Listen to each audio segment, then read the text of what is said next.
জামাতে ইসলামীকেও ভোট দেওয়া হারাম, তার সঙ্গে যারা জোটবদ্ধ অন্যান্য ইসলামী দলকেও ভোট দেওয়া হারাম, এমনকি চরমোনাই যদিও তারা জামাতের জোট থেকে বের হয়ে গিয়েছে তাদেরকেও দেওয়া হারাম। এবং তিনি ঘোষণা দিলেন শুধুমাত্র তার যে দল আছে যারা বিএনপির সঙ্গে জোটবদ্ধ শুধু তাদেরকে দেয়া হালাল, বাকি সবাইকে হারাম। তো যেহেতু বিএনপি ক্যান্ডিডেটকে পাশে বসিয়ে ফতোয়াটা দিয়েছেন এবং তিনিও ফতোয়া শুনে বেশ উচ্ছ্বসিত হয়েছেন, এখান থেকে বোঝা যায় যে এই ফতোয়া যতটা না ধর্মীয় ফতোয়া তার চাইতে বেশি হলো পলিটিক্যাল ফতোয়া। মজার বিষয় হলো তার সংগঠনকে ভোট দেওয়াকে তিনি হালাল বললেন বা এটাকে ইবাদত বলতে চাইলেন, তাদের প্রার্থী তাদের দুই গ্রুপ মিলিয়ে পুরো বাংলাদেশে মাত্র 5 জন। তো এই 5 আসন যদি বাদ দেই তাহলে বাকি 295 আসনে মানুষ কাকে ভোট দিবে? তার মানে তিনি যাকে পাশে বসিয়ে বক্তব্যটা দিচ্ছেন এবং যাকে খুশি করতে চাচ্ছেন অবশ্যই তার দিকে ইঙ্গিত করছেন।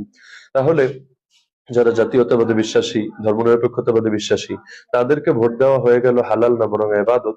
আর যারা দিন কায়েমের জন্য মেহনত করেন, হ্যাঁ ভুল ভ্রান্তি সকলেরই থাকতে পারে, কিন্তু সেটা হয়ে গেল হারাম। এই ফতোয়া এটা ইতিহাসে বিবেচনা করবে ইনশাআল্লাহ। তো আমি মনে করি ফতোয়ার রাজনৈতিক ব্যবহার এবং সেটা দুনিয়াবী স্বার্থে এটা আসলে বন্ধ হওয়া উচিত। এবং কোনো একটা দাবি করলে সেই দাবির পক্ষে অকাট্য দলিল দিয়ে দাবি করা উচিত।